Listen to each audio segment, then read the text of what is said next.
feel free, right? This thing is not mine, it's ours. And it's going to be ours all year long. And it's going to be as much yours as you decide to show up, and it's here to promote the city, and it's here to promote each other, and it's here to make something that belongs to all of us, right? And so for that reason, send me a DM, grab me after the show, call me, text me, whatever. Yeah? Cool. We have an opening act tonight that I think is one of the best poets out there. We started around the same time, but for some reason I'm convinced that he's like a lot younger than me and he has to remind me on a regular basis that we're the same age. I've known him for a very long time. There's nobody that I would rather start this thing off with. But when I contacted him to do this, I said, obviously this is going to be the smallest audience of the year, right? Because we're going to try and grow and grow and grow. And so, whoever comes next month will be in front of a bigger audience and a bigger audience and a bigger audience. So what I'd like to do is offer you the first and last show of the year, right?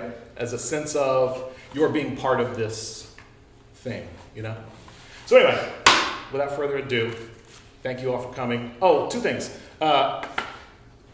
The recording system, this mic system, is really so that everything will go to video. So at some point, the speaker may not be that loud, but it doesn't really matter because y'all can hear us, right? Okay. I just want you to be like, what the fuck is the mic doing?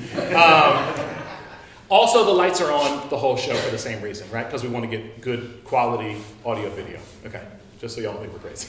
Great.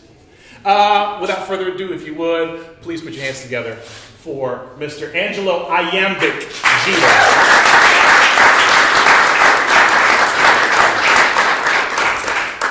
This time, motherfucker. Yeah, right. Let's switch this up. Cool. Good evening, everybody. How y'all?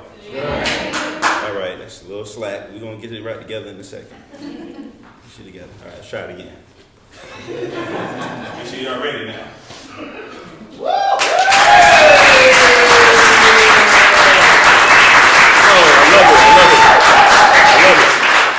Cool, can y'all hear me? Oh, yeah. Okay, word. Awesome. Y'all doing all right tonight? Yeah. You sure? Yeah. You feeling good? Say good. Good. Feeling all right? Say all right.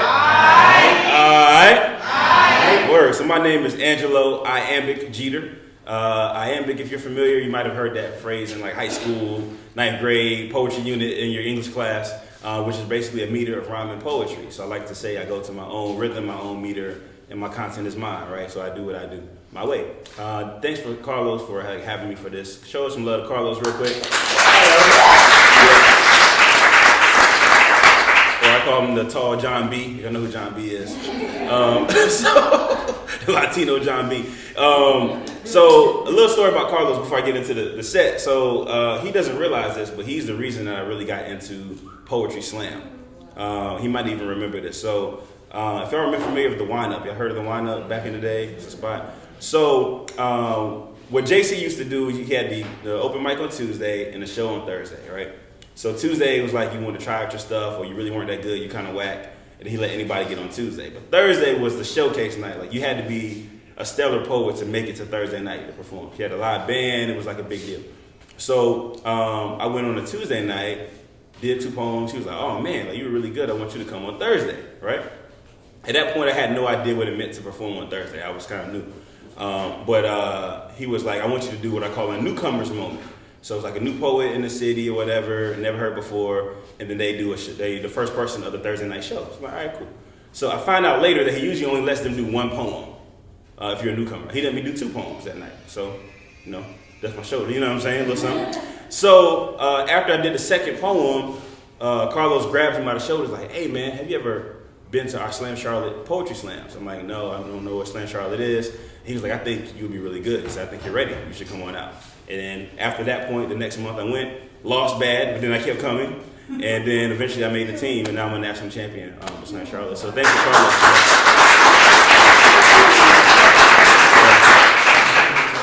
Don't start crying on me, Carlos. So before I get into the set, I have a few rules when I perform, okay? So the first rule is relax. Say relax. Relax. How many of y'all had a tough week so far? It was crazy. Day off Monday.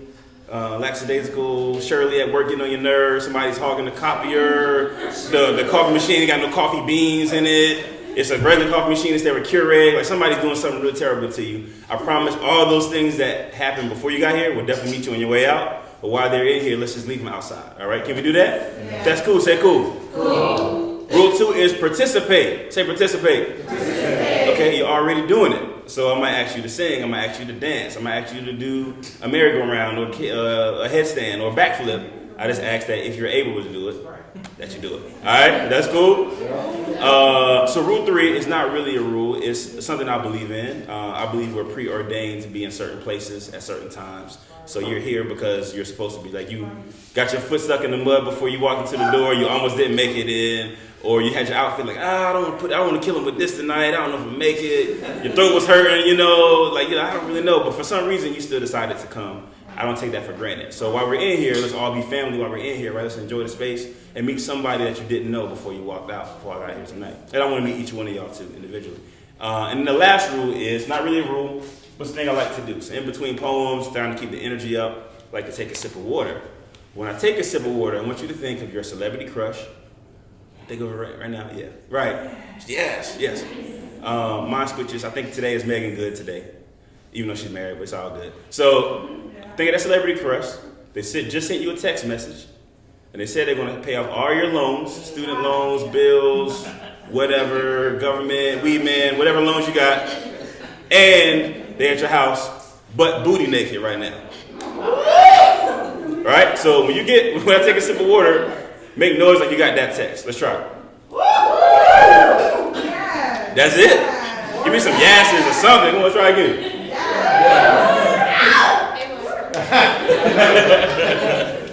Word. Y'all ready? Yeah. I got a couple poems I'd like to share with y'all, so let's do it. Call this my warm-up.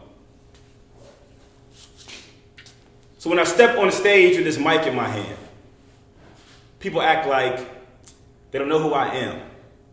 Kind of like I'm a stranger when I step to the mic, as if they never heard my poems or prose, or listened to my similes or metaphors ever before, and ask me crazy questions that some of you might be thinking in your heads right now, brother, who in the hell are you?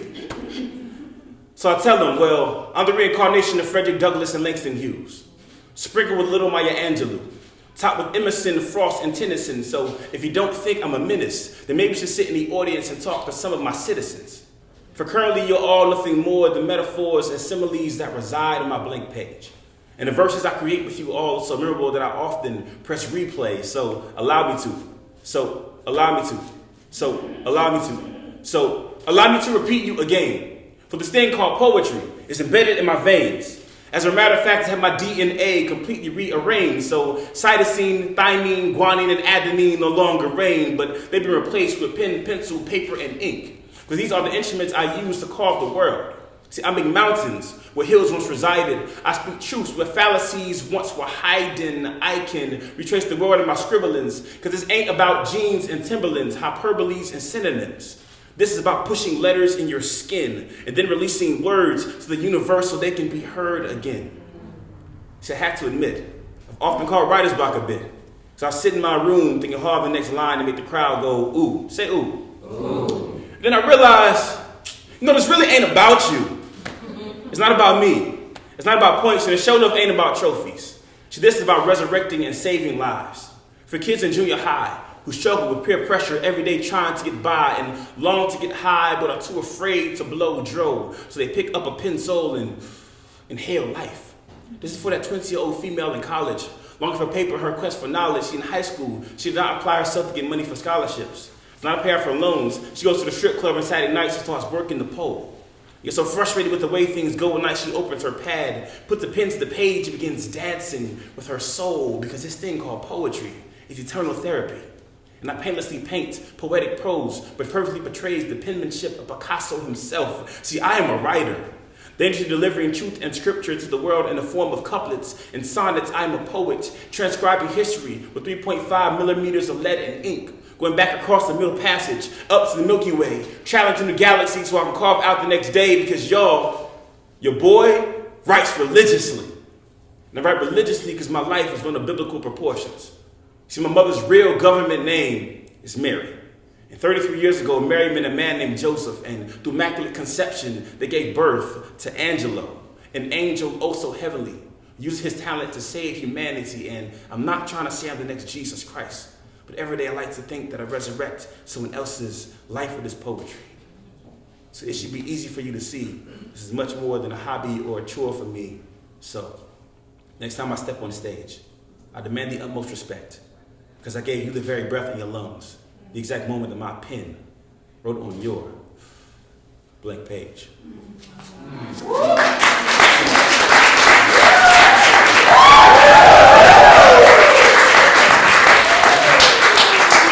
How we feeling? We good? Yeah. Yo. Shout out to the people in the back. Y'all are so well mannered and so respectful. Y'all was just saying yeah, I'm not gonna go in there until this black man finishes talking to them. So yeah, I appreciate it, bro. So, let me say this too. When I say participate as well, it's part of the rules. Like, you can make noises. It's okay. But y'all looking like, I can't say anything. It's all right. Spoken word is not like golf, so it's very participatory, right? So you can make noises and say things. Let's practice. Ooh. Ooh. Ah. Ah. Aha. That boy good. That boy so good. My personal favorite, yes. And you can definitely snap, clap, all that good stuff. Do all of that. I wanted to snap so bad. Yeah. Please do it. Do all of that.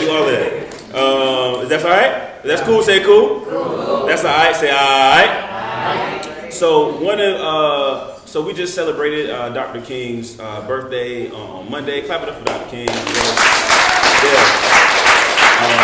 One of my personal heroes. And so when I think about who I want to be as a man and as a human being in this world, I think about people like him that were warriors, that fought for what they believed in. And regardless of whatever society was telling them they couldn't do, they did it anyway, right? And we find a lot of times today that we are allowing other things, other entities to tell us how to believe. Like, instead of fighting for ourselves, we're just listening to what the TV is telling us, or we're listening to what social media is telling us. And I personally believe we have to be warriors for ourselves. And so this poem is called Warriors as a tribute and a way to say it's a call to action, like we need to do things that we want to do instead of just listening to other people.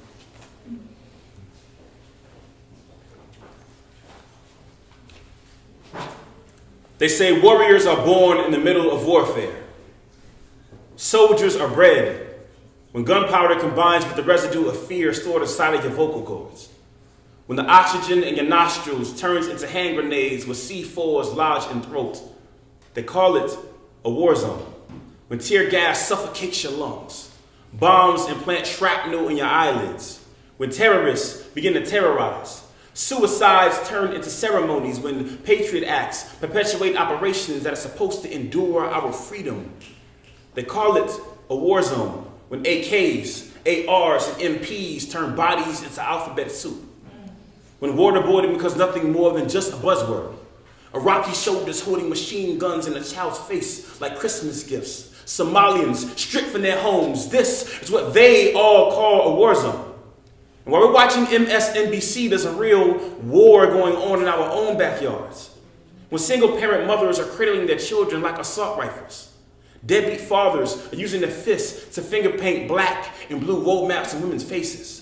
When child support turns into another child left behind. Gunshots swish through the air like jump shots. Police sirens sound a lot like Haitian mothers screaming in auto-tune.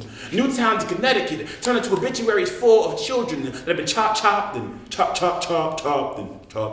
chopped and screwed. See, this is the ordinary war zone. This is no Iraq. This is no Afghanistan. This is homegrown hatred, broken down into dime bags, using the Constitution as rolling paper. Overdosing on Kush and Loud instead of enjoying the solace of our silence. Taking shots of Patron and shooting down our pride. Hangovers turn into hymnals, bursting blind ignorance. And y'all, there is no morning after pill for complacency. No plan B or exit strategy for stupidity. See, we have forgotten we're born to be warriors. Implanted with telescopes in our eyes so we never lose sight of God. Cell phones stuck behind our rib cage so our hearts are on speed dial. Warriors who mix Selma in our Similac. Appomattox in our attitudes, Montgomery in our majesty, Columbine in our cadence, warriors with levees for legs, tsunamis for tears, and tornadoes in our teeth, warriors who smile at fear, frown at death, believe tomorrow is a coward's excuse to delay our destiny, warriors who march to the beat of our own drum, warriors who believe 911 is more than just an area code, warriors who march with Martin, sat with Malcolm, and break bread with Trayvon, warriors who've forgotten what war actually looks and sounds like. We have become junior ROTC cadets searching for our orders, looking for our medals, ready to fight a war. It is already too late.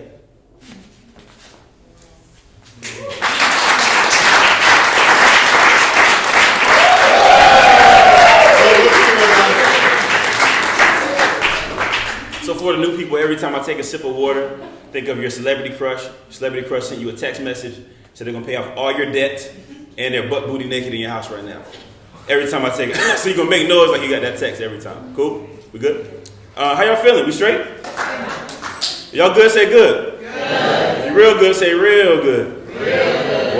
Word, man. I'm really appreciative of y'all having me. Dupp Swat. Shout out to Dupp Swat for having us here. Yeah.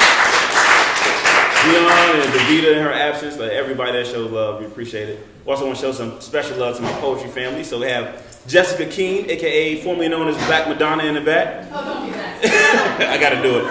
We have the incomparable Akara Oshun on the left-hand side over here as well. So, she's a really big deal, so is Jessica, and they're really amazing artists. And, well, you do poetry, but you don't do it like that. But she's a really amazing person, and so is Jessica. And she also paints and does photography and everything, so see her before you leave today.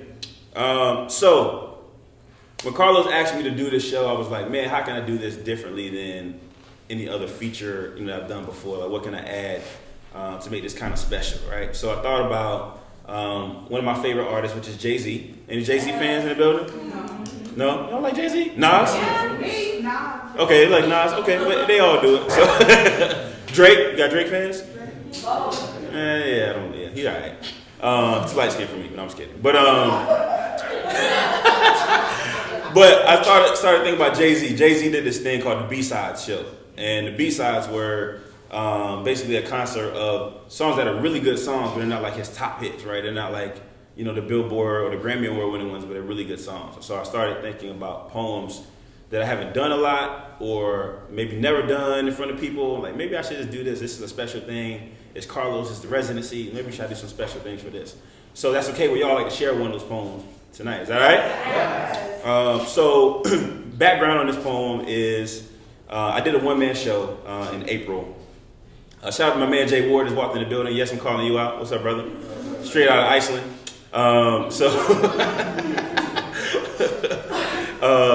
So I did a one-man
crowd. Y'all look so lovely, so wonderful. Put your best smiles on. There we go. Jay Ward throwing gang signs back there. All right. So, thank y'all so much. I'm terrible at self-promotion, so I just remembered. Please follow me on social media. On Instagram and Twitter, it's Iambic. It's EYEAMBIC. EYEAMBIC. I do it one more time. EYEAMBIC. And on Facebook, it's Iambic Poet. So EYEAMBIC POET all together. And you'll see my beautiful smiling face looking debonair on the profile pic. All right. So this last one, I'm gonna stay on the theme of love, and I'm gonna stay on the theme of what I was talking about, from tragedy to triumph. If there's any word that I want you to take away from tonight, from the poems that I've done, is perseverance. Right. So I was talking about how like writing has become like therapeutic for me in the beginning. How despite what society is telling us, that you have to still like be a warrior of your own right, dealing with other mechanisms to cope with life, right, and then understanding what love is for you. And the key is to not allow other people to give you their opinion, but you have to persevere through it. There's always going to be something that we have to work through. There's always a cloud of smoke that's in the air that's going to make us feel like, oh man, I can't do this, because you can't see the future. But the key is, if you work through the cloud, the future's on the other side of it. But a lot of the times we don't think it's there because we don't see it. So persevere and work through even when you don't see. So that's my word, my preach word for the night. So this poem, and I like to read it, it's called Outer Space.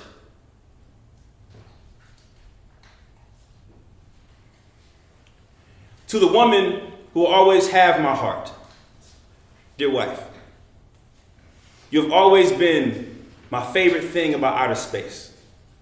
How the sky seems to encase itself around you and bow to your presence, as though you were truly the center of the universe, the sun that illuminates the world in the midst of all of this dark. I still remember the night we met. I still remember the moment. How you walked into a dark room with all of this light. I swear I saw our future develop like a film strip right in front of me. You strolled in like you had supernovas in your stilettos, large galaxies in your eyes, and I have been stargazing ever since.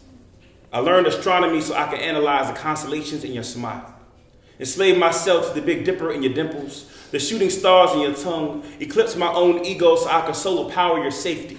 Cast a shadow in the darkness so it could never steal your shine. You see, it has always been my responsibility to protect you. On the day I was born, God gave me an assignment. He said, there's an angel that you'll meet one day whose halo was so bright that she will literally knock the wind out of you. And 2 decades later, I lost my breath the first time you said my name. And these lungs haven't been the same ever since. This body was created as a sacrifice to the altar of your lips.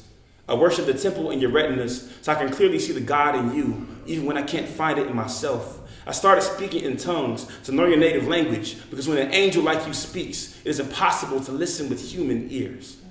You orbit my dreams.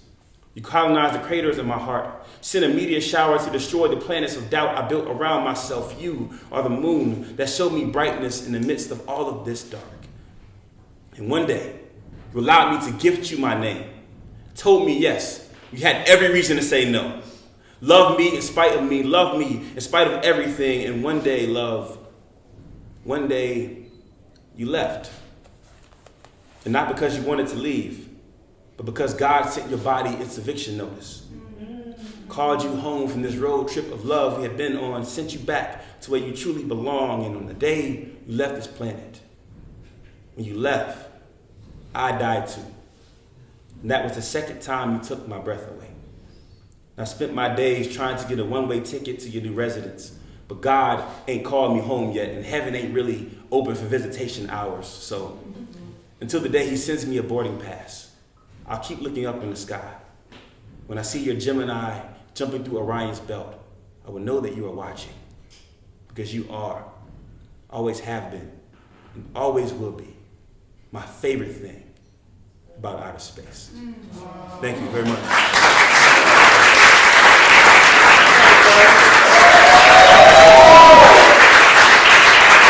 Let's give it up for Angelo. Incredible job. Was it good? That was awesome. Y'all see why I wanted him to be here at the beginning, yes? Okay. So I made a script and then I didn't follow it the first time, so we're going to stay on script. Okay. A couple of things. I explained the QR code. You scan the QR. We're going to take an intermission. We're going to do an interview right quick. We're going to take an intermission in a second. And I want everybody to choose the poem that you want me to close with tonight. You scan the QR code. For those of y'all who just got here, scan the QR code at the front. You can choose the poem that I close with tonight. You also choose the poem that I have to have ready for next month. So before we do this interview, I'm going to explain the ideas that I have for next month. One, gun violence in America. I have been taking notes on a poem regarding gun violence in America for like a year. And I think it's going to be like 10 minutes long. And it's going to have all these like little short chapters. And it's going to talk about not just the history of gun violence in America, but also the history of violence. And we're going to start with not Adam and Eve. There was love going on, not violence. Cain and Abel, thank you. And we're going to follow not just violence, but weaponry, right? The evolution of weaponry until now, not just the evolution of violence. Second option that you can vote for, why we should all be watching Queer Eye. So, I have a friend who doesn't live here. She comes here for a week or so, a couple times a year, and she said, do you watch Queer Eye? And I said, no. And she said, can we watch this one episode? And I was like, not really. So she makes me watch this episode. 15 minutes in, I am like, just tears streaming. If you know the show, you probably know exactly the episode. Also, Dinesh Smith had just tweeted about it. Anyway, it's the thing. A couple of y'all know Dinesh. Didn't think of it at all. Totally forgot about it, whatever. Go back to my life. Then, Jennifer Ban, my boss at PFO, says, do you watch Queer Eye? And I was like, well, I saw one episode one time. And she was like, well, have you seen any of the Japanese episodes? And I was like, no. She's like, the Japanese culture, and they don't tell each other they love them. They love each other, and like there's things as such things as sexless marriages. And I'm like, what the fuck? So I go home and watch one episode. 20 minutes in, bawling all over again. Has anybody seen the Japanese episodes? You know the joint where the couple are in a sex, and Karamo sits him down and says, do you love her? And she says, yes. And do you love him? And she says, and then the guy doesn't know if his wife is still in love with him. When she says that she is, right, this whole thing is prompted by one of the guys in Queer Eye. The man is so emotional that he steps out into the hallway and just bawls uncontrollably. And a grown man that he barely knows has to go out and like comfort him. And I was like, we need to be watching this shit all the time. So I texted Jennifer Ban, I think I could write a poem about Queer Eye. And the gift that was sent back to me was so confirmational that I was like, oh shit, I had to do that. Okay. Thirdly, my disastrous first attempts at learning how to dive. I'm going to tell you the short version really quick because y'all are here. The first time I ever tried to dive, I was on the swim team at like 5 years old. 5 or 6 years old at the country club that my grandparents belonged to. And they were trying to teach us how to dive. And this woman, all these little 5-year-olds, and this woman gets up, she says, you go to the end of the board, and you do like this, and then that, and then your body goes like this, and your feet go up. And she said, does anybody want to try? And I said, so I go up, and I straight in, really deep, and I come up, and the wall of the pool is here. And there's something like here, like a almost like a tarp, but not tarp colored, but it's like there's like pressure, like I'm trying to push on it, and I can't get to the air, right? I cannot get to oxygen. And then this thing moves, and a hand comes down and picks me up, and it was a woman's ass that was like sitting near the pool, and I had gone and come up here. That's how big her butt was. And I was freaking out, 5-year-old, skinny little, wiry. That was the first time I tried to learn. 3 different times, and they were all like many years apart because everyone was so traumatized that I did not learn. That was at 5 years old. I did not learn to dive until I was like mid-20s. That's the third one, right? So we're going to do this interview. We're going to take a little intermission, get the QR code, tell me what you want to close with tonight, but tell me what you want me to have ready for next month. Cool? Cool. A couple of things. Probably should have told you at the top of the show to turn your phones on silent. Glad we didn't have any interruptions. Also, probably should have told you the restroom is in there.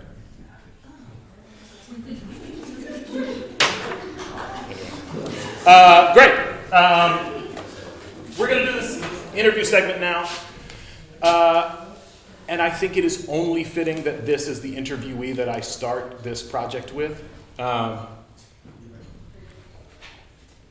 Excuse me, I think he's known me second longest of anybody in the room. He has been my mentor. He is my closest confidant. He's full of shit. So I'm going to give him a lot of compliments, but also let's keep it real.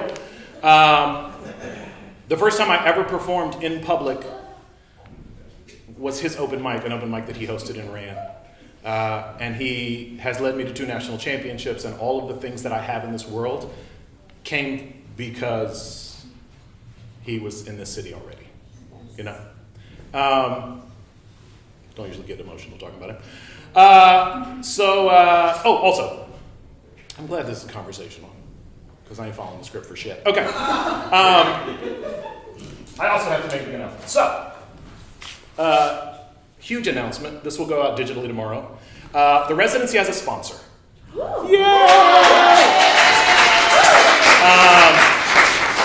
We are being sponsored by Entrance Theater Talks. I'm going to read you about them. Yes. Incredible. Entrance Theater Talks is dedicated to expanding the conversation around theater, providing perspective for those behind the scenes, on the stage, and in the audience. Through our podcast and speaking engagements, we explore and celebrate the experience of theater, the nuance, the glamour, the hard work, the vision, the details, and what really ensures that the show does, in fact, go on. Our goal is to make theater more approachable so more people can develop and expand their passion for theater. They are a regular podcast. The team that runs it is based here in Charlotte. They are an incredible team. The woman who runs it is Kirsten Wrinkle. I know her from her work with Playing for Others, which y'all will hear about all year long. But part of what they are specifically sponsoring the interview series that we're going to start in a second. And for that reason, 3 questions, the opening 3 questions of every interview the whole year long will be about the interviewee's relationship with the city of Charlotte. And then the conversation will open up to whatever it is that we have in common, and we'll always close with 3 questions that came from Entrance Theater Talk. Cool? That's how it's going to work all the time. Great. Back to being emotional about blues. He is my mentor, and he's amazing. He is a 3-time Emmy winner. He is a 3-time National Poetry Slam champion. I only won 2 of those. The other one was, overrated. Anyway, Don't do that. Y'all please give it up for Blue.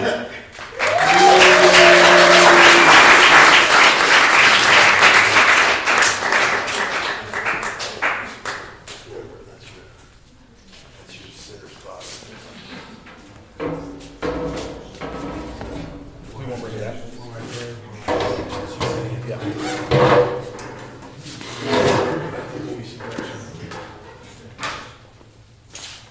Welcome. Thanks. That's your microphone. Thanks. Blues walked in the building, y'all, looking homeless. And I said, "Is that your on-camera attire?" And he said, "You're damn right it is." Welcome. Thanks, man. Appreciate it. First question. When did you first come to Charlotte and why? It was back in 1863. Slavery. No, it was. Sorry. It was 1994. School, UNCC, was a small little campus tucked away right off of what is now, Big Highway 49, but it was a small school at the time. I was just trying to get away from home, and I was going to go to, I had an offer to go to Grambling. I had an offer to go play soccer at William and Mary. Didn't want to do that because I'd never heard of William and Mary. I was like, I'm not going to no place called William and Mary. I don't know who those people are, and I'm not going there. And I got accepted to USC, University of South Carolina, but not at first. At first they were like, "Yo, your ACT scores suck. You can't come here." And then I got a letter of recommendation, like, "Oh yeah, you can come here." But by that time I was like, fuck you guys, I'm going to Charlotte. So I was out, and that was comfortable enough for my mom. My dad was stationed overseas at the time, so he was gone for the whole time, and so it was just me and her. and my little brother, and I had to make kind of these decisions on my own. And she didn't want me too far. The irony of it all is a year later they moved closer to Grambling, which is in Louisiana. So I'm still far away at that point. Still rocking. Yeah. What do you hope folks know about Charlotte? Folks that live here, folks that don't live here. What is the misconception? What would you wish that more folks knew about our city?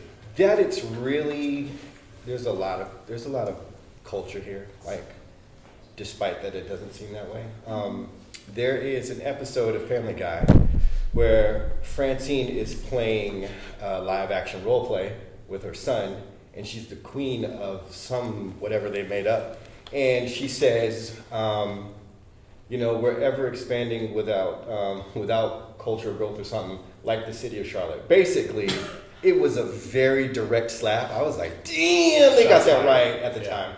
But Charlotte is like, at this point, because of gentrification, there are a lot of things that are coming here, a lot of people that are moving here. So while that is kind of expanding, the culture is sort of at this capacity to either really blow up or completely disappear. So where there are things that are showing up, there are things that are also disappearing. So it's a weird town. It's a weird town that's becoming a big city that's on the cusp of maybe losing some of its identity. Yeah. Third question, what are your hopes for Charlotte? I know you answered that. That we get Freaknik here. No, let's see.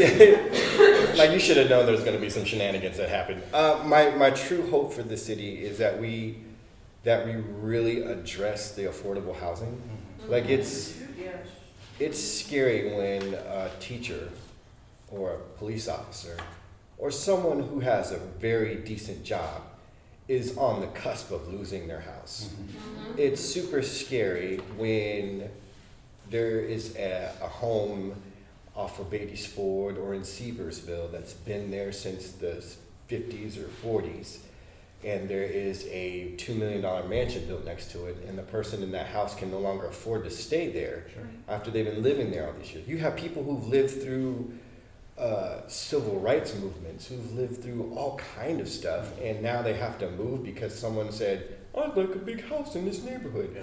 And then the funny thing is those people call police on the people that have been there the whole time. Like, there's sketchy people in my neighborhood. Like, you just moved here. You just got here. You are the sketchy person. Yeah. So my hopes and dreams are that we really kind of get a hold of what this affordable housing needs to be. Sure. I hope a lot for our police department. Shouts out to them not catching a guy in the go. So did you hear? Like on Freedom, like I think it was a couple days ago, someone ran into the auto zone or whatever with a gun. And they shut down Freedom, had to call in SWAT, and they spent all this time negotiating with someone who wasn't there. Apparently, he had been gone. So I'm like, all right, you guys are fucking up bad. So, yeah, so I hope a lot for the CMPD that, one, they catch people and stop shooting people. Like, those two things would be great. In terms of affordable housing, I know for a fact there are bus drivers, public bus drivers and public trash men who are homeless in Charlotte, who cannot afford on their city pay, they cannot afford to live in the city that they service. Right, that's very true. You have people who live in, they have to move to like Harrisburg or Gaston County, just outside of this Mecklenburg, just to be able to afford to stay here. So they have to drive in, to drive a bus, to drive home. It's crazy. And it's not like they don't want to live here, it's that they can't afford to. Right. It's that. So we're going to move this into the open conversation part of the interview. Yeah. And my first question for you is, who is your most talented protege? And at what point does the student become the teacher? Well, I would say that person was Tavis P. Brunson. For those that don't know, it's a really great friend of ours who passed away, but he would enjoy that answer. Very much so. It's definitely Mr. Robson, Charlie, as I like to call him. Yeah, you don't even have to answer the question. Oh yeah, but Thank you. no. I've been called mentor to some people, and I didn't know I was mentoring them. Like, that's my mentor. And I'm like, oh God, I didn't know I was doing that because I've been doing some crazy shit out here. But you always manage to call me when you have it's a balance. It's such a lovely balance when there's shenanigans and something real to talk about. But you have always found a way to do your own thing, but yet still call back to the echoes of, what we've done before. What's a good idea, what's not a great idea. You listen. We disagree, and then we figure it out. We disagree, and then we figure it out. But I would say that you have a lot more to do. Even with this, we sat down and talked about all the ideas that were there from it. So, protege is a cool word, but I often see you as a peer. So I don't know if protege is the right word. I'd say just a good friend who's doing some dope shit. I'm just feeling awkward now, so we'll move on. I mean, you asked that question. I'm gonna give it to you straight. Okay, speaking of making me feel awkward, I already told you, first time I performed in public, you were hosting the open mic. What was your impression of me, and how good or not good was I?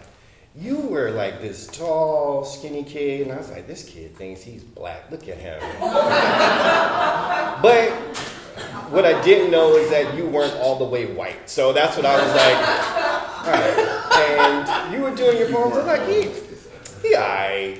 He's all right. But when you figured out how to do this, because what you managed to do was perform and tell your story without the appropriation of the other people in the room. Like, for those of you who have been around Charlotte long enough, there are always someone who sounds like someone else, who sounds like someone else, who sounds like someone else. And you've managed to stay away from that and find your own lane. So that was like one of the first things I noticed, aside just, if y'all hung around us long enough, we roast the shit out of each other. Like, I don't care if we were back there roasting him and roasting you. Like, we don't care how deep your poem is, and if it's about how your grandmother saved your life and you grew up in an orphanage to become someone. We're gonna be back there like, shut up, orphan idiot. Like, we're gonna, because we love you, like, right? Yeah, because that's what family does. So naturally, when I started joking, I was like, oh, I'm gonna end up liking this dude. And sure enough, it was because of that. But that's not the first time I saw you. Like, the first time I saw you, you were in this dance company / model group at UNCC. And Carlos... It's true. Carlos has always been 6'9" in my eyes, like the tallest dude that I know. So you have this tall, lanky kid doing dance moves in a modeling troupe. So all black modeling troupe now. This is... Like, he's just so... It was an all dance troupe. There was no modeling going on. Yeah, I felt like there was modeling. There was some overlap with another organization on campus. That modeled, and I felt like he modeled. So, he did this move where they had to slow motion off of the stage. Do you remember that? And your hair was longer then, and you were like, I was like, who's that kid up there? Like, he's so... People don't know this, I was a dance minor. Yeah, and Carlos was a lot of pounds dance, and that was the first time I saw him. Ironically, the first time I ever met Q was at a party dancing. Like, most of these people I've met who do this have been in a club situation and were probably dancing before I knew that they were into their art. Yeah. So before you did poetry, that's crazy. You were a dance model / Zoolander. It's 33% true. Okay, you put out a book last year about Tamir Rice. Tell me how that process unfolded. Tell me why you started the process, where it took you. Walk me through that. So all the shootings that were happening around that time across America were just, I guess for me, a trigger is like, I get frustrated and I write, I just put it out. So it was a lot about Tamir, since he had passed, all the things that happened in terms of people getting shot and in terms of people not being held accountable for their crime. Right. So the first one I think I ever did was about the kid who had affluenza We got drunk, murdered a bunch of people with his truck, and then his mom and him escaped to Mexico, like to avoid. He was white. He was to avoid any of that, and that pissed me off to no end. So then it became Explain the affluenza, though. affluenza. Was they were saying the kid didn't know any better. His legal defense from his lawyer was that he had affluenza, which is not a real thing. Right, because he was rich and he wasn't taught any better the right and wrong. He had rich flu. He had the flu of richness, is what that is. So that was their defense, and Right. it partly worked. Right. It got him to go home, and then they managed to get him out. But everything from then started with, and then Tamir, this thing happened, and then Tamir, this thing happened, and So it you were became talking to him. right, and it became so many of them that it turned into a book. It had an opportunity to turn into a book, which is a terrible thing to have happen. Like, I shouldn't have had that much work to turn into a fucking book. Sure. But it did. I got to talk with his mother, and we worked some things out, and we got the book done. But down the road, things fell apart. Things fell apart with that whole process. I won't say who's to blame and who's not to blame. Sure. Communication's always a thing. I just know that I did something really cool. I might have made $20 off the whole thing, because the point was to give all the money to the foundation, and that was the thing that happened. But other stuff. It's funny that in death there's sometimes greed, and I just, it's a lot. Sure. It's a lot to deal with, but I'm glad that I did it. Yeah. And I still continue to do it. It all started on Facebook.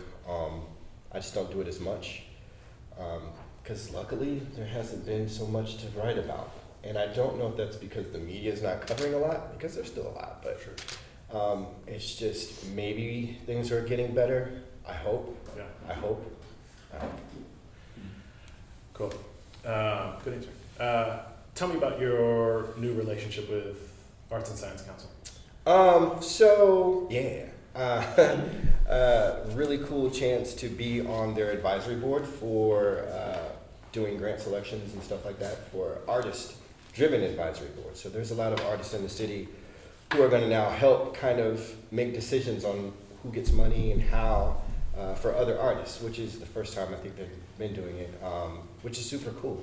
But I got a chance to apply for the Creative Renewal Grant, which I got this past year. Right. So that's been pretty, thank you. That's big. That's pretty awesome. And I've got to use it some of the ways I want to, but other ways I haven't, thanks to the president. Me and Donald Trump now have personal beef.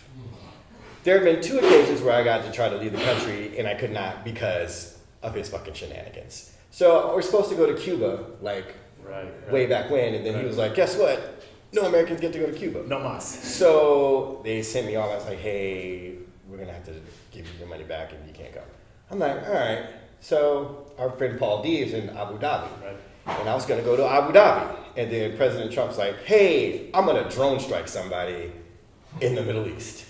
So now I can't really, I can go, but it's like, do you go when it's super hot? Like, it was already like tension, but now that there's sort of a halfway war on, I'm like, man, this is the thing that people do, and then you hear about how they get kidnapped. You're like, where the fuck did you go if you knew there were people, who didn't like Americans? So that's been put on hold. But the whole idea of it was to really kind of explore different slam communities, different poetry communities around the U.S. and then overseas. But, I have to figure out something different. Maybe I'll still go. If something happens to me, then you guys heard it here first. Oh, God. You still got an opportunity. Yeah, we'll see. Okay, 3 questions from our sponsor in Trans Theater Talks. Trans Theater Talks wants to know, what artist made the biggest impact in your life and why? Yikes, that is a big question. I can tell you a direct reflect. Jessica Care Moore is the reason why I do what I do, because of her poetical influence, simply because she showed up one night and did what she did, completely why I do what I do. I started off writing some like really, really great sex poems. And I say that because they just elicited a lot of oohs and ahs. I don't know how great they really were, but I got a really great response, and I was like, yeah, this will be me forever. Like, ladies, watch out. Here comes my sex poems. We've traveled up to Pittsburgh, opened up from a Miller Root. Like, we used to do it. Like, it was really cool. And then I got into poetry when the band broke up, and I found that I was pretty good at that. But if I could really, like, do it for real. I'd be like iambic. I'd be like singing. Okay. I could sing, like I would sing. Yeah. But probably like for evil though, like I wouldn't do anything uplifting. I'm glad you aimed that shot at him. And not at me. Yeah. Like if I could dress like Angelo and sing like Angelo, I would go back to my sex poem days and then be like killing it, man, killing it. Leave this conscious poetry behind. Oh man, who needs to be uplifted when you can sing about getting those draws out? No room for wokeness. No room for wokeness. All right, last question. What is your wish for the future of the performing arts? Specifically for Charlotte, I think I would love to see more recognition. And that is really something that's coming to fruition.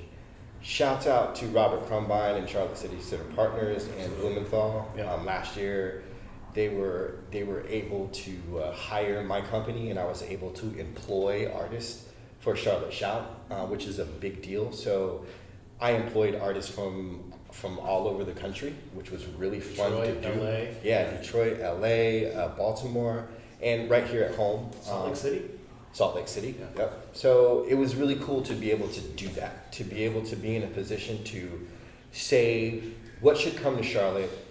Here are some really cool people that I met out on the road. So, and I've told a lot of Charlotte artists this, stay in position, like stay ready so you don't have to get ready, but find out where your art isn't and then put it there. Sure. Like get in the face of whoever it needs to be in the face of. Absolutely. Sitting in 2020, what I've learned from when we used to do it back in the day you had to really kind of hit the pavement and then kick down doors. And even then, it was hard. But now, I mean, you create a platform and you can draw people to it without having to leave the house. Absolutely. If you create a magnetism to yourself, if you create something so hot that people are trying to figure out who you are, that's what's available to you in 2020. So with what this city is doing, because it's so super progressive, that art is everywhere. Shouts out to Matt. Like, you have shit on buildings, big murals of art on the side of buildings. If that's not an invitation for you to say, I can do this in the city, then I don't know what is. Absolutely. So I say, my hope and wish is that everybody recognizes their value of what they do and push for that. Like, it's out there. We got to go to DC to pitch for, I can't remember, it was some executive associate, something or other, to bring them to the city. And what they did was they sent me, Harvey Cummings, 2 artists, and they sent samples of food works up there. And we got it. Like, they sent samples of food work. Like people who are chefs and cocktail artists of the city. It was Packed all it up there. Yeah, they just packed it all up and sent it. Which said to me, I was like, we have a lot of creative power here. Like a lot. Sure. That when we harness it, when we control it, when we understand what it is and put the value to it, we can press and get anything. So my hope and wish is that every Charlotte artist, I don't care what genre you're working in, what medium you're working in, understand what your power is and what you can do with that and how far you can go. When you understand that much, it's going to be bananas out here. Because, you know, the one thing about Charlotte that has remained consistent is that there is a lot of money here. Sure. A lot of money. A lot of corporate dollar. A lot of corporate dollars. A lot of that. Well, there's a reason I had you on first, man. I love you. You always got my back. Mentor, confidant, et cetera, et cetera. Thank you, sir. Y'all give it up for Blues.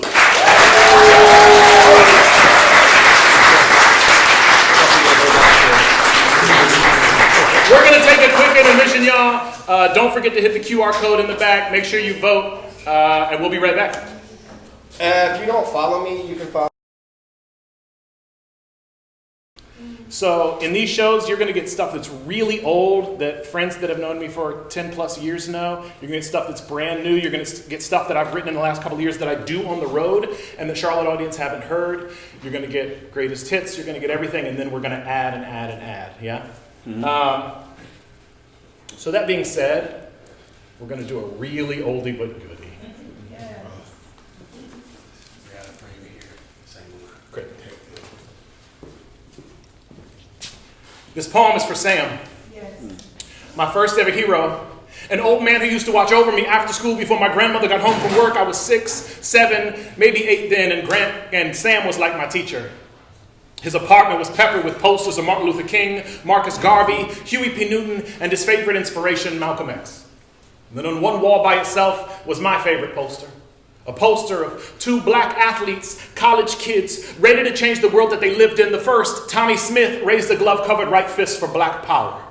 The second, John Carlos, raised a left fist for unity here in America. There was a third man who stood on that stage that day, too often overlooked for being from another time and another place. And Sam used to love to tell me the stories behind that poster. He used to love to tell me about Malcolm X. He used to love to tell me that back in the 60s, during a Detroit protest, his jaw was beaten until it broke. Sam used to tell me that. Do I? Yeah. I told you these are some old poems.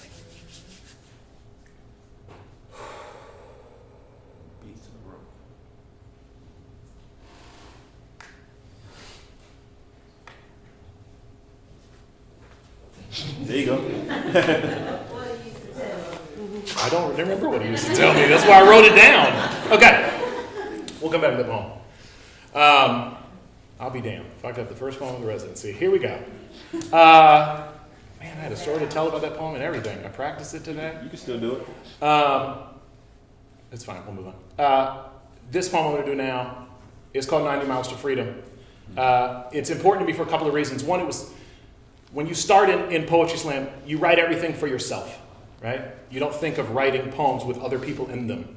And then all of a sudden you make a slam team and you compete locally and regionally and nationally and all over the country.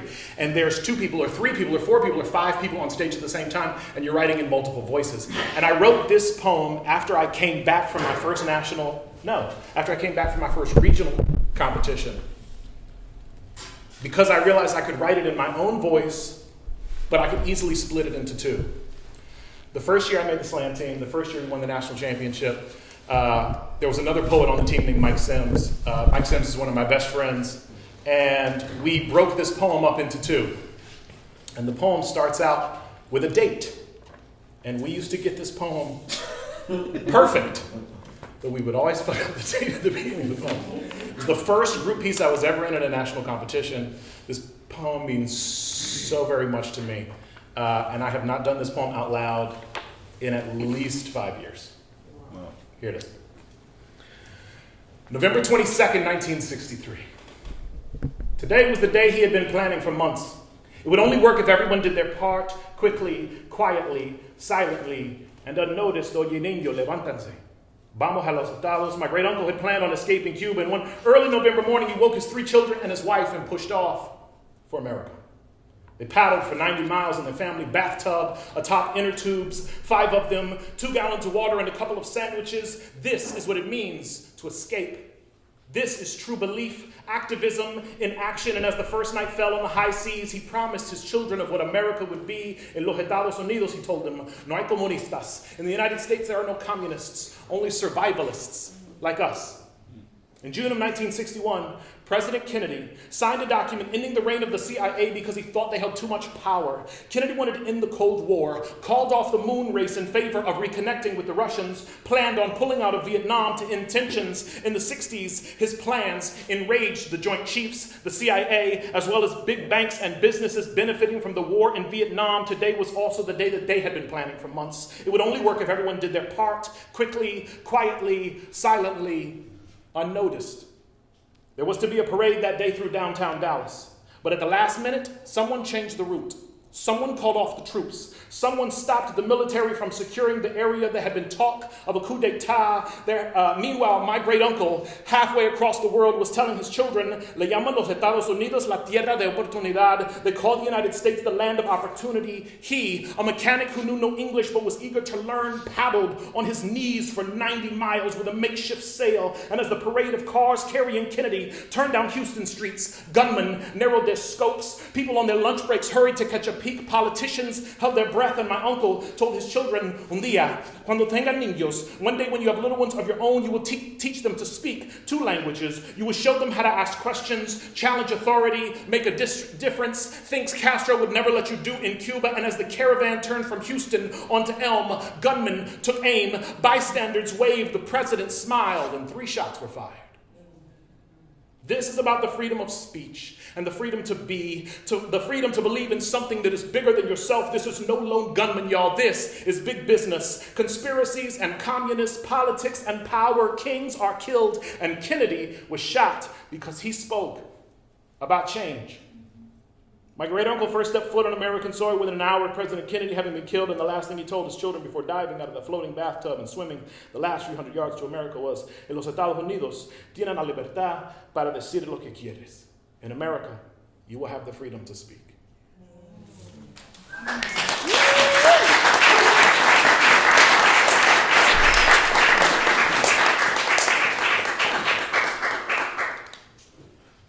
Going to go down in history. I fucked up that first poem. Okay.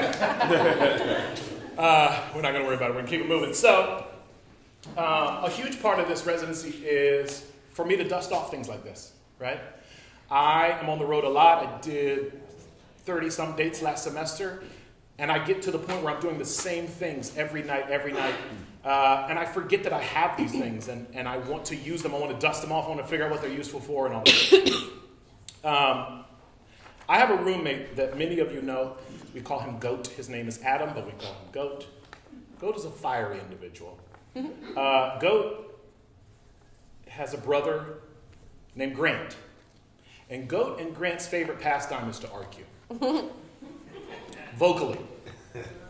I started writing a series of poems called Crappy Kids and Charming Children a couple of years ago that I have shared almost not at all.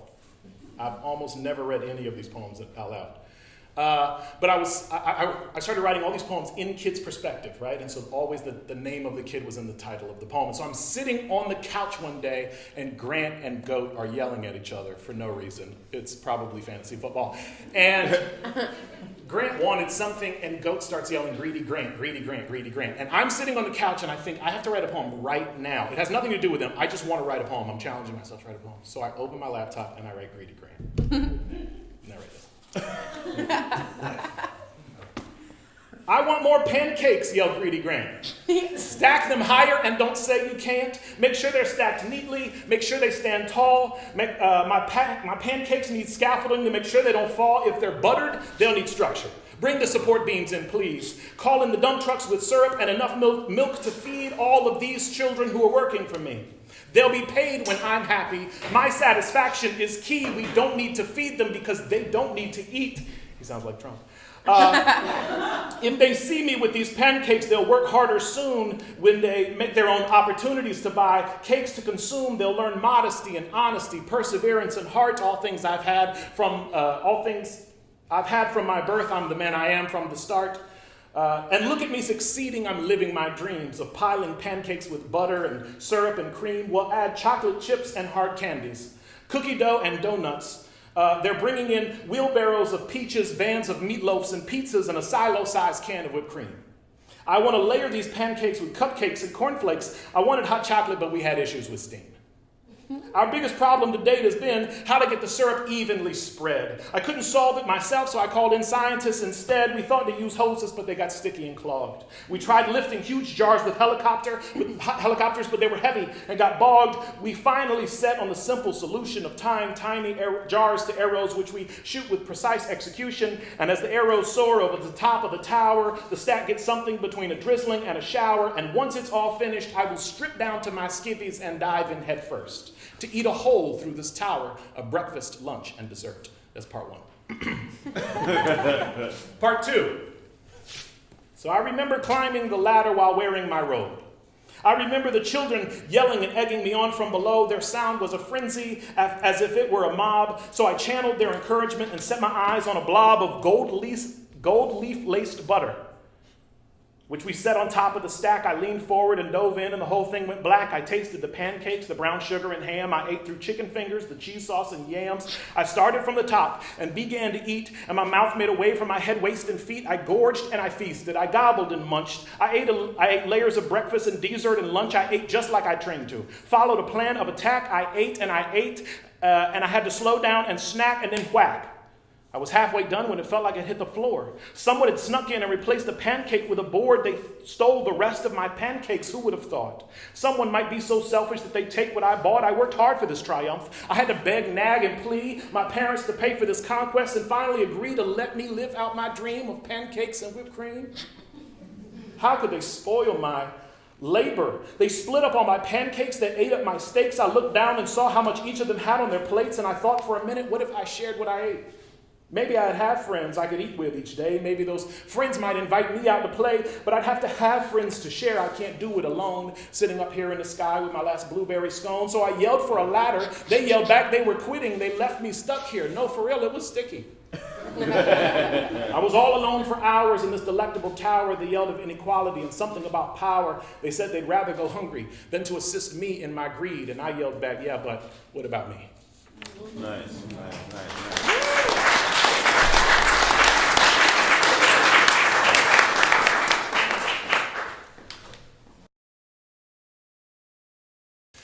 In case you don't, a pilot was taking off from LaGuardia Airport, which is in New York City. And as the plane took off, geese from the river around LaGuardia Airport flew up and blew out both of the engines on the plane. Right? And he radioed back to the tower and said, "Can I turn around and land?" And they said, "We have so many." LaGuardia is one of the busiest airports in the world. They had so many planes lined up to go. They said, "We can't clear the runway in time." And he remembered from 30, 40 years earlier in his Air Force training, he remembered that if he absolutely had to, he could land his plane on a cold body of water rather than a warm body of water. Anybody know why? Correct, because cold water is more dense. Cold water is denser, right? And thus it would take longer for the plane to sink. So this guy, split decision, turned the plane around, landed the plane on the Hudson River. Remember they made a movie about him with Tom Hanks, right? Some things you should know about me. One, I hate to fly, or I used to hate to fly. I was terrified of flying for like the first 20 years of my life. It all started when I was 10. I'll tell you that story later. Has to do with Stevie Wonder and my father. It's a crazy story. Two, I'm addicted to the news. I watch the news all day long. I listen to the news all day long. Every article that you read about your mental health says don't wake up and read the news before you get out of bed. Get out of bed and then interact with it. And every day, just right there, you know? Huffington Post, Washington Post, New York Times, MSNBC, CNN. I'm a liberal. If I'm cleaning in my house, if I'm folding laundry, if I'm cooking, I have the news on in the background. I interact with the news all damn day long, right? On that particular day, on the day that they had to emergency land the plane in the Hudson, I flew from here to LaGuardia Airport to do a show at a college in Long Island, but it's a hike from the city to Long Island, right? So my first flight was late. I missed my second flight. My second flight got me there really late. I took a cab straight to the show. I get up and tell the audience, if you have questions, comments, concerns, raise your hand. We'll talk about them at any time. This is not a lecture, this can be interactive. And so the show is going really well. So about halfway through the show when a kid raises his hand and I said, "Yes, sir." And he says, "You heard he crashed a plane in the Hudson today?" And I said, "What?" And I said, "Where was it headed?" And he said, "Charlotte, North Carolina." I said, "No shit, that's where I live." And where was it, where did it leave from? He said, LaGuardia Airport. I said, "Oh, that's where I'm leaving from tomorrow." And what airline was it on? And he said, US Air. And I said, "I'm fucked." And I say that to say this. Ooh, I used to hate to fly. Because they would start off every flight the same way, in case of an emergency. Whether it's turbulence, terrorists, or engine failure, they tell you oxygen masks will be released from overhead. Please place this mask over your face before you help the folk around you, but when the emergency finally happens, y'all, that's not what people do. Kind of like the older couple sitting across from me, who I can tell is still very much in love by the way he holds her trembling, flight-fearing hands, or how the laugh lines in his cheeks are stronger than the stress lines that cross his brow, or by the way they whisper wishes to one another, that if this plane never went down, they would climb into each other because they want to die with the taste of their lover's skin soaking across their memory in case of an emergency. And this cabin loses electricity. They tell me a lighted pathway will appear following the aisle, and I feel like standing up and saying, I'm sorry, y'all, but that might be my fault. I brought a lot of extra baggage on board, and I think my sins may be weighing down this plane, but sins. Sins are almost sacred in the case of the mother and son who sit in front of me. She lost a father, she lost a husband, he lost a father once while this son was sick, laying in a hospital bed suffering from a disease that made his heart too big. But fathers, y'all, fathers know that. But fathers know, this father knew that he and his son had the same blood type. And if the doctors couldn't find a transplant in time, he knew no doctor would refuse his son his own heart if he was to commit suicide. And he hung himself so that his son could become the man he'd always seen in the back of those little 8-year-old eyes in a state of an emergency. Kind of like the doubled over ancient woman who sits directly next to me, a Jewish German woman who hid in Poland during World War II, pregnant and alone, scared the neighbors would tell her neighbors about her existence. Scared that one day she would hear German soldiers stomping up the steps like they were jogging up the nerves in her spine. So every morning she'd pick up her only earthly possession, a half-beaten cello. She would hold it up close to her bulging body and she would play. She would play I love you into every note she's ever known because she knows she may not get to see her son grow. She is a fucking survivor, y'all. Kind of like the flight attendant who's been talking all this time. He prays to a God he's decided to believe in, even though on most days he doesn't think God believes in him back, and I can see his whole story from sitting right there in the 6th row. He couldn't run from his gay-bashing father fast enough, so now he flies. He wanted to get away ever since he was first called names. He's probably been called a pansy more than I've ever been called honest, and honestly, I think it's the other way around, because on most days, I'm a coward. I am not ready for the rest of life. In case of an emergency, y'all, please put your head between your knees and kiss your ass goodbye. Because in the case of an emergency, in the case of certainty, one of these days, all of us are going to die. Ladies and gentlemen, welcome aboard the rest of your lives, and please begin to prepare yourselves for a state of emergency. Yeah.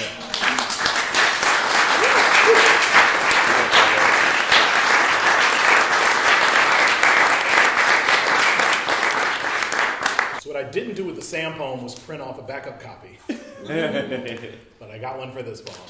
I know this poem, but we're going to print off a backup copy. Blues brought up Tavis Brunson earlier. Tavis was a member of our poetry community in this city. He passed away some years ago, but he's going to live with all of us for the rest of our lives. Tavis was one of the most important people I've ever known. He was an ordained minister and was the dirtiest motherfucker I've ever met. The single dirtiest motherfucker I've ever met. Facts. But was also kind and loving. And I'll tell you a story. I have tons of Tavis stories. The first time I was up to make the slam team in Charlotte, right? They had taken second the year before. They had taken second the year before. And here I was with the opportunity to be on the team. And everybody said, we already know who the team is. It's this guy and this guy and this guy and this guy and me. Everybody said it over and over and over and over and over. And I knew I had it. And I got out there and I froze the night that the team was determined and I didn't make the team. Somebody else did. And afterwards we all went to a party at somebody's house. And everybody was so excited because we're going to go back. We're going to take first place. And I was okay, but I wasn't okay. And I was sitting in the corner, and Tavis, who was a very big man, and was quick to insult and give you shit and make fun of you and all that, walked over to me and bent down and just kissed me on the forehead. He was one of the most intuitive, sweetest, kindest souls I've ever met. Anyway, I have a lot of Tavis stories. One time we were coming back from Greenville, and his radio didn't work, and we're just driving in silence. And he said, we're just driving, and I'm sitting with him, it's just the two of us, and he goes, if I could say... And he started singing Whitney Houston, and when I realized that he wasn't going to stop, I joined in. And we sang all the words that we knew really loud, and all the words we didn't know. And at the end, I was like physically exhausted, and I was like, that was really fun. At the end, we didn't say anything, but I was like laughing. You know, and a couple of minutes of nothing went by, and he went, let's do it again. It was crazy.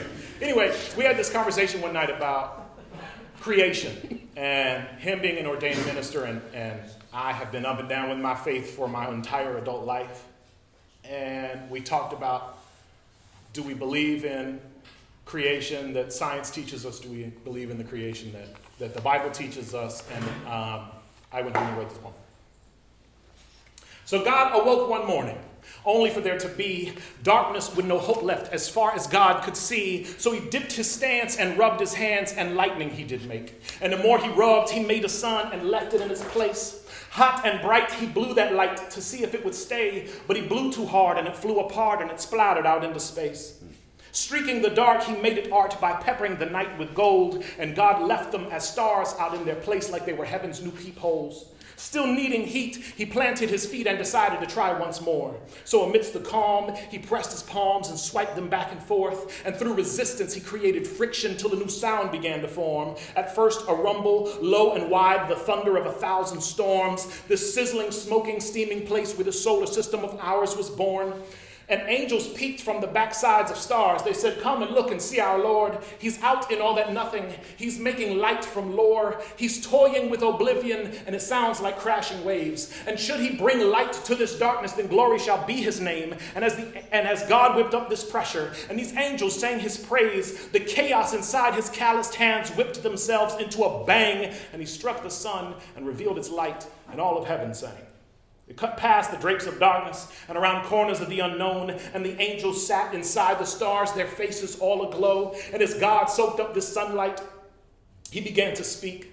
My son, you have a job to do, and it is not one for the weak.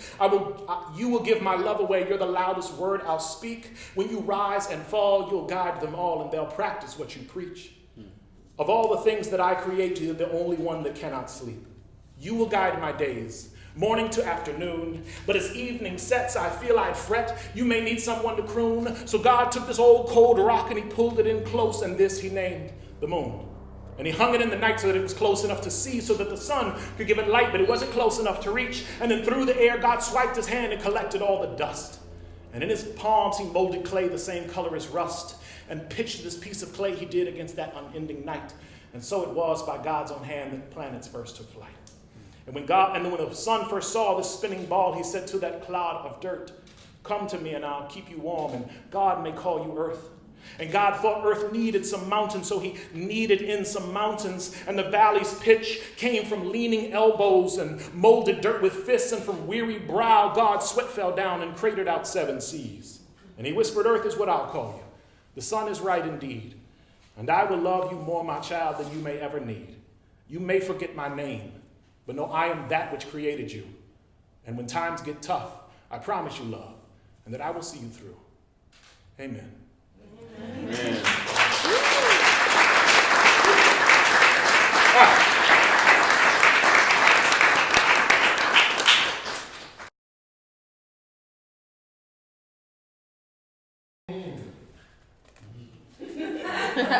It's been some years, Browning.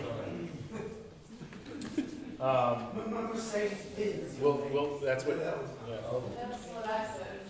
All right. So the funny thing is, never mind. I don't have any of those set to memory. Okay. A couple of things that I want to say before we get going. Before I continue, we are going to do something that I really like. It's a really great idea. We're going to have a VIP subscription service to this show, to this project, right? Tickets will be $10 while they're here. We're going to move to a venue after 3 months. They'll go to $12. We will move again. They might go to $15. But we're going to start a subscription service called the VIP subscription service, where you can pay $12 a month. We draft it from you every month like it's Netflix, but you get to come in the door half an hour early. Doors open for VIP at 7. Everybody else at 7:30, so you get half an hour to get your seat. But also you get all sorts of other perks, right? You get a badge with your name and your face and your number on it, like your issue number. So you might be number 0001 and you might be 00025, right? And you'll have it, and that's how you'll get in every month. The doors will open early for you. You'll get a discount on merch. You get half off your first show. There's going to be some other packages throughout the year. I'm actually going to open up a program where you can pay that I'll coach you to do this yourself. And a bunch of VIP members will be their own opening act one month. Instead of having an opening act, a bunch of folks who are here on a regular basis will be the opening act. There are people who I know that they wanted to support this program and they knew that they couldn't be here every month, and so this is a way for them to do that. It's also a way to make sure that we are staying financially ahead of the game. But it's just a cool thing. It's just a cool thing to be a part of. You're going to get all kind of perks. We're going to start announcing perks. You'll get an email if you signed in. If we got your email tonight, you'll get an email within the next week or 10 days announcing the whole thing. To me, the coolest thing about the program, though, is I am going to do some singing of songs in this thing. I'm going to work with a loop pedal at some point. I'm going to write some poems around a loop pedal at some point. I'm going to perform with dancers. I will not be dancing. But there's a dance company in town that I am so in love with, and they're going to choreograph some stuff to my work. And at the end of the year, there's going to be a VIP-only total request live show where you can bring a guest, every VIP can bring a guest, and we will only do things that VIP asked for. And we will take requests that we have not done in the show. So if you see a poem of mine and you want Blues and I to do it as a two-person, or him to write a response, or you see a poem of mine that you want to be choreographed, or something else that you want me to sing, we're going to totally open it up, and the only thing we will do in that show are all things that have been requested. Cool? Okay. Great. Who remembers who Trayvon Martin was?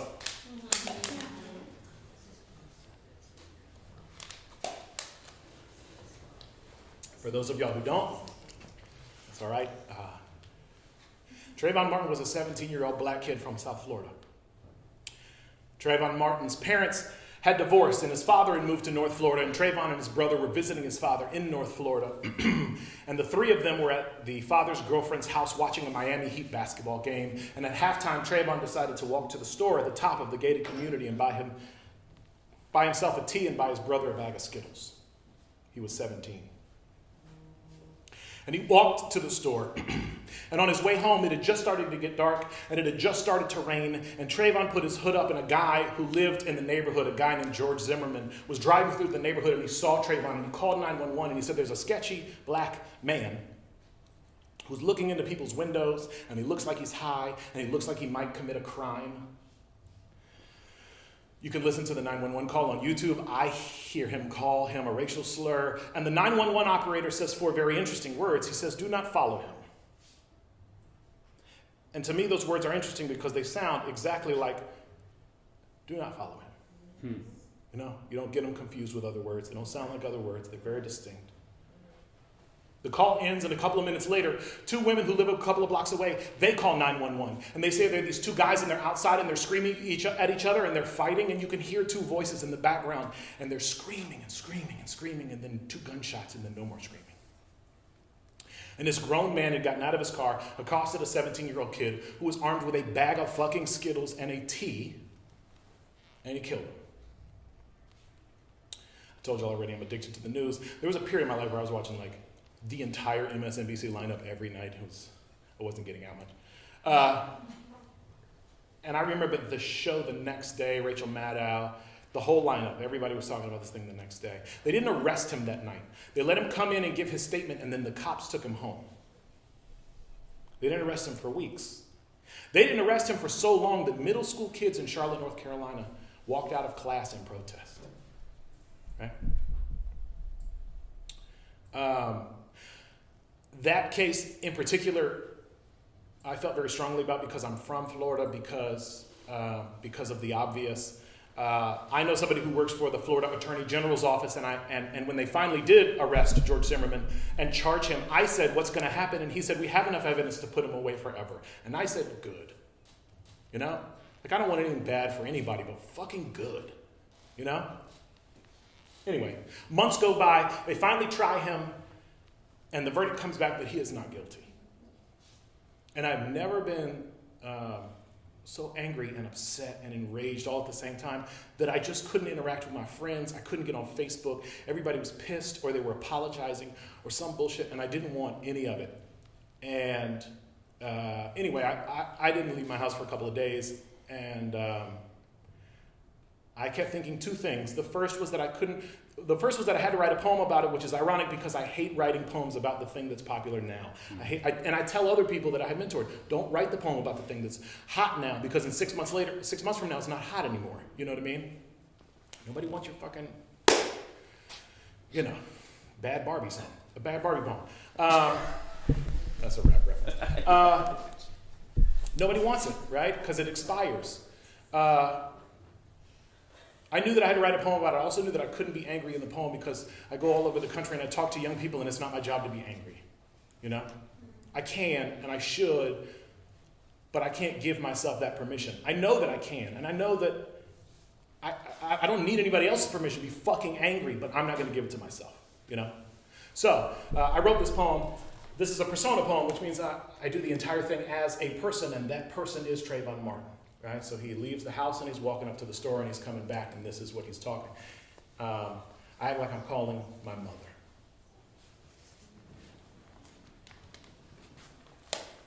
So I am obviously not 17 or black. Feel free to close your eyes if you want.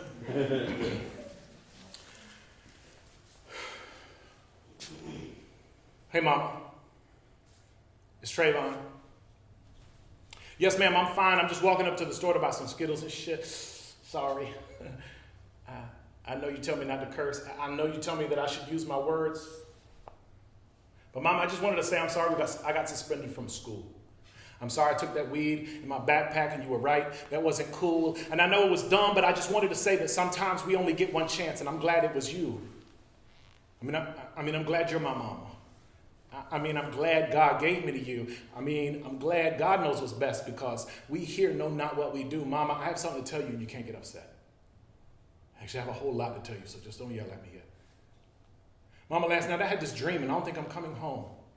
And all that's not important now, but what is that you're going to have to grow tough skin. You're going to have to clip the sharp barbs from around your heart. You're going to have to allow yourself to be vulnerable again, and you're going to have to learn to grieve quick. Because there are people out there who want to treat you like you don't mean shit. Sorry. I'll use my words. But they want to shove cameras in your face, Mama, and they're going to ask you how you feel, and you have to speak for every child that has died since Emmett Till. You have to speak for every mother of every black boy that's been killed. You have to tell them, Mama, you have to tell them how it feels. Because they're going to doubt you. They will hate you, and they'll attack. And when they do, you speak so loud that your love will hold them back. You speak until the president remembers he too is black. You're going to have to be a patriot today, Mama. You're going to have to be a new faith. You're going to have to be the new face of forgiveness. You're going to have to be a new day. And I know this is not the way this conversation was supposed to be. And I know it is always you that is encouraging me. And I know you keep telling me that soon I'll leave the nest, and we didn't think it happened quite like this. But you can do this, Mama. You can forgive them and give back to yourself. It is the thing that hurts most, but it's the only thing that can help. Mama, forgiveness is the last bastion of love. And I'm sorry I have to say this, but God told me this is what you must do. God told me that he made me so that he could take me and then remake you. You are the strongest thing alive, Ma. You are the mother of the dead. You're like Mother Mary listening in at the Last Supper while serving bread. And I am not coming home alive either, Mama. Mama, the promised land lies on the other side of the wilderness, and you're going to have to cut teeth with beasts. You have to speak to the pundits about justice. You have to preach to the police about peace. You have to speak to those who won't listen. You make them know. You be the Sermon on the Mount, and you serve love like it's fish and loaves, Mama. God says we're all in search of peace. And he said he's passing that providence along to you. And from up there, Mama, from up there where he took me last night, it was so beautiful. It was so beautiful, Mama. The future is so damn... My words. I don't think I have the words, Mama. The future is too beautiful for words. I just wish I had all the right words.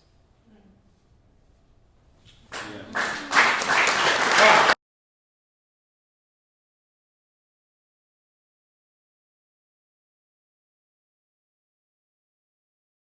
So a few days a week, I used to spend my mornings helping to teach basic motor skills to young kids with autism at 8:30 in the morning. And don't get me wrong, it was a blessing, except trying to teach 18 autistic 8-year-olds to sing Itsy Bitsy fucking Spider at 8:30 in the morning. I'm not a morning person. But James made my days better. He came with a list of disorders longer than most felons' arrest records and a smile that would turn those same felons into puppy dogs. And James couldn't even hit the notes. If he could, he couldn't hold them very long, but if he could, he would belt them. You'd be able to hear Marvin Gaye's pain and Mahalia Jackson's praise in an 8-year-old, the way he jerked his head and shoulders just to get deeper inside the notes he can't hit. And while I'm begging Terrence and Thomas to at least try and hum Mary Had a Little Lamb, James is by my side bellowing God's gospel in from lungs so small I could hold them in my hands. And when it comes time to pray,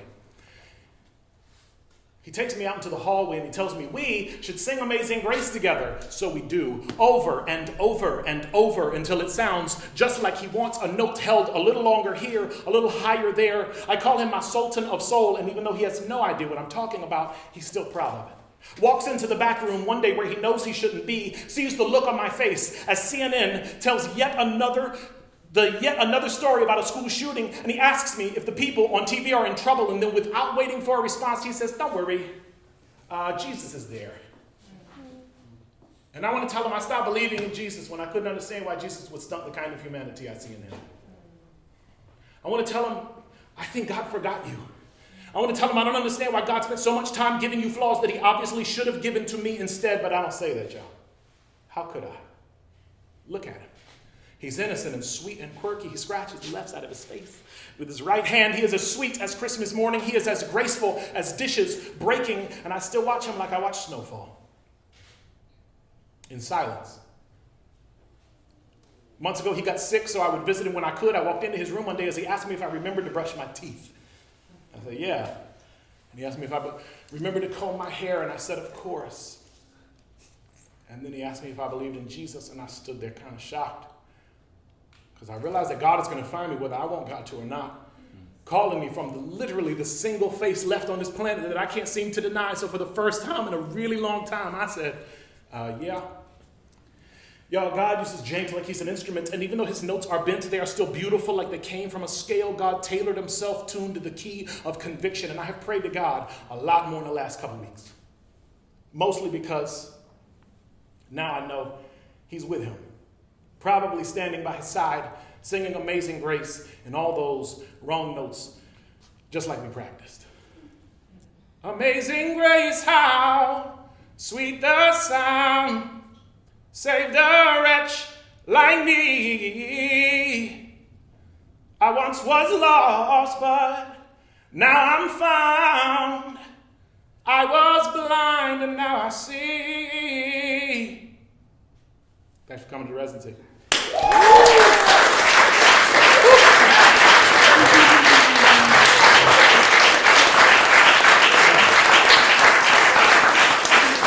Thank you. What is it? Oh, shit. I see there's nothing a poem about Queer Eye. Oh, boy. Oh, be careful what you wish for.